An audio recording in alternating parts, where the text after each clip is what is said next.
अस्सलाम वालेकुम जी, आप देख रहे हैं सुर्खियाँ न्यूज़ और मैं हूं रहमान शेख।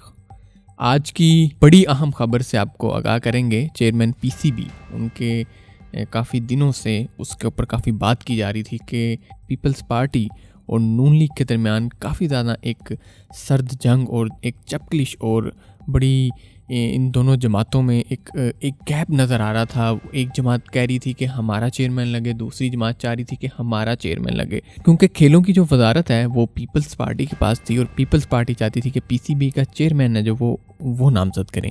और नून लीग ये चाहता था कि क्योंकि नजम सेठी साहब नून लीग के बहुत करीबी आदमी हैं और नून लीग की तरफ से वो ये चाह रहे थे कि वो नजम सेठी साहब को ही बरकरार रखें।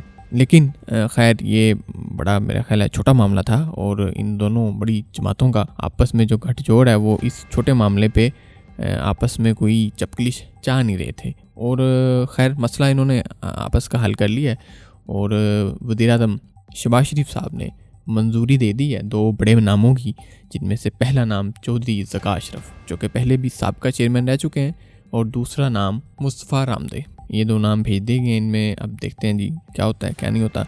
और नजम सेठी साहब ने हाल ही में एक ट्वीट की जिसमें उन्होंने ये बताया कि वो आसफ अली जरदारी साहब और शहबाज शरीफ साहब दोनों के दरमियान कोई भी चपकलिश नहीं चाहते। वो नहीं चाहते कि दोनों लीडरान के मामलात ख़राब हों, इसलिए वो ख़ुद ही जो है ना वो इस ओहदे के लिए अपने आप को अहल साबित ही नहीं करते और वो इस दौड़ से बाहर निकल जाते हैं। चलें जी, अच्छा है आपने मसला जो है ना वो बारीक बीनी से हल कर लिया है, कोई और मुफाद आप हासिल कर ही लेंगे, कोई मसला नहीं है।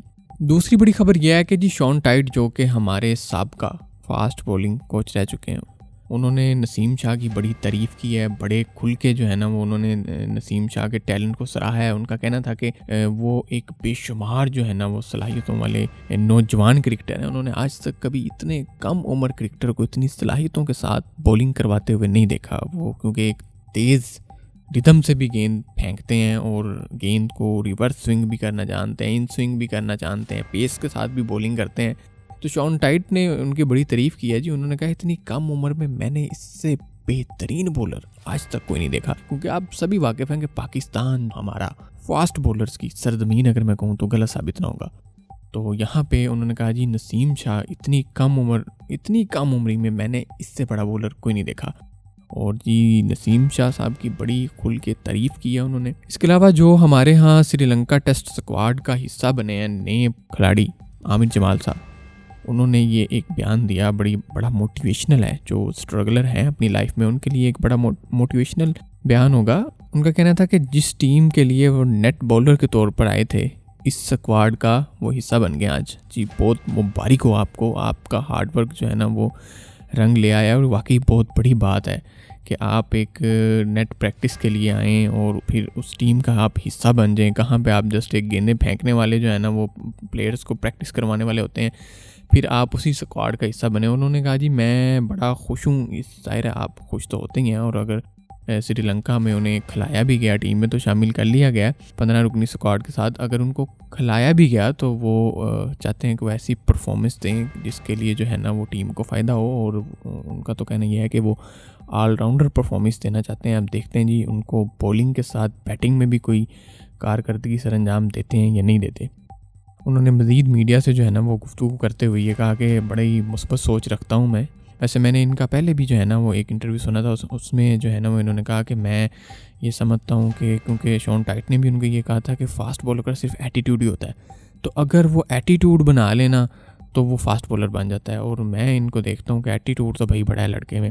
अब देखते हैं जी श्रीलंका की कंडीशंस के लिए उनका कहना है कि बड़ी मेहनत कर रहा हूँ मैं और देखते हैं जी आपकी मेहनत कितना रंग लेके आती है। Best of luck. अच्छा जी, इसके बाद आपको एक और अहम न्यूज़ से आगाह करते चलें। बड़ा मैं तो सेंट हो गया था ये न्यूज़ पढ़ के। अमामुल हक जो कि आपको पता है कि पाकिस्तान के टॉप 10 वनडे प्लेयर्स में भी इनका शुमार होता है। और हर इंसान अपनी लाइफ में अपनी ज़िंदगी में बड़े फेजेस से गुजर के आता है, बड़ी स्ट्रगल से गुजर के आता है। एक क्रिकेटर की ज़िंदगी बिल्कुल भी आसान नहीं होती जितना आपको लगता है कि ज़िंदगी आसान है। उनका कहना है कि वो जब टीम में आए तो उनकी उम्र सिर्फ 23 बरस की थी और डोमेस्टिक में बहुत अच्छा परफॉर्म करके आए थे। लेकिन उस टाइम उनके जो चचा थे इंजमामुल हक साहब, उस टाइम के चीफ सेलेक्टर्स थे। तो ओबियसली सबको जो है ना वो लगा इंजमामुल हक साहब के जो भतीजे हैं वो उनकी पर्ची पे आए हैं। पर्ची से मुराद आप बल्कि सब जानते ही होंगे कि उनकी सिफारिश से आए हैं। उनका कहना था मैं उस टाइम बहुत इमोशनल होता था इन बातों को लेके और मैं बहुत परेशान हो जाया करता था कि मतलब इतने हार्ड वर्क के बाद मैं आया हूँ लेकिन फिर भी मुझे पर्ची लोग पुकारते हैं। और उन्होंने ये इतराफ़ किया है कि वो शावर के नीचे रोया करते थे। यार देखो, हम पाकिस्तानी किसी का दिल दुखाने के कितने माहिर होते हैं, अल्लाह माफ़ी दे। उनका कहना था जी पाकिस्तान की आवाम क्रिकेट को लेकर बहुत ज़्यादा इमोशनल है। इस दौरान मैंने बहुत सी चीज़ों का सामना किया। उन्होंने मज़ीद ये कहा कि टूर के दौरान मैं अपना मोबाइल फ़ोन अपने मैनेजर को दे दिया करता था और कोशिश करता था इन तमाम सूरत हाल से मैं इसमें इन ही ना हूँ, इस तमाम सूरत हाल से बाहर रहूँ, ताकि ना मैं मोबाइल यूज़ करूँ, ना सोशल मीडिया यूज़ करूँ, ना ही मुझे इस किस्म का कोई सामना करना पड़े। जी बहुत अच्छी बात है, इसीलिए शायद आप तरक्की कर गए और पाकिस्तान के टॉप 10 प्लेयर्स, बल्कि दुनिया के टॉप 10 प्लेयर्स में आपका शुमार होता है, वनडे प्लेयर्स में। और बड़ी आपने पाकिस्तान को फतूहात से दो चार किया, इसमें कोई शक नहीं है। हम आपकी सलाहियतों पे पूरे एतमाद हैं। उन्होंने मज़ीद ये कहा कि सिफर पर आउट हो जाऊँ तो लोग पर्ची कहना शुरू हो जाते थे। ये सब अब मेरे लिए नॉर्मल है और दूसरे क्रिकेटर्स भी अभी से हावी नहीं करते। लेकिन हमारी आवाम बाद दफ़ा बहुत ज़्यादा पर्सनल हो जाते हैं, लेकिन फिर प्यार भी इसी तरह से देते हैं। और वैसे तकलीफ़ के बाद दिए जाने वाले प्यार की कोई अहमियत नहीं रह जाती। कोशिश किया करें कि आप पहले ही प्यार दे दिया करें। वाकई हम बहुत ज़्यादा इमोशनल टाइप के लोग हैं।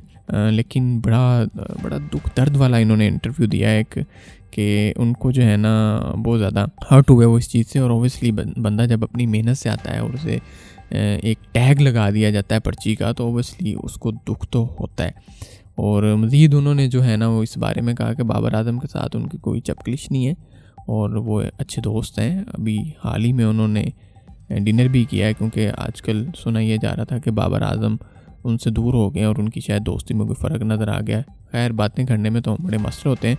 खैर जी, आज की जो हमारी न्यूज़ थी वो इख्तिताम पजीर होती हैं। इसी तरह मज़ीद न्यूज़ अपडेट्स के लिए हमारा चैनल सब्सक्राइब करें, फ्रेंड्स और फैमिली में ज़रूर शेयर करें और बेल नोटिफिकेशन को लाजमी दबाएं ताकि आप लोगों को हमारी वीडियोज़ बआसानी पहुँच सकें। अपना ढेर सारा ख्याल रखिएगा, दुआओं में याद रखिएगा। मिलते हैं नेक्स्ट वीडियो में, तब तक के लिए अल्लाह हाफिज़।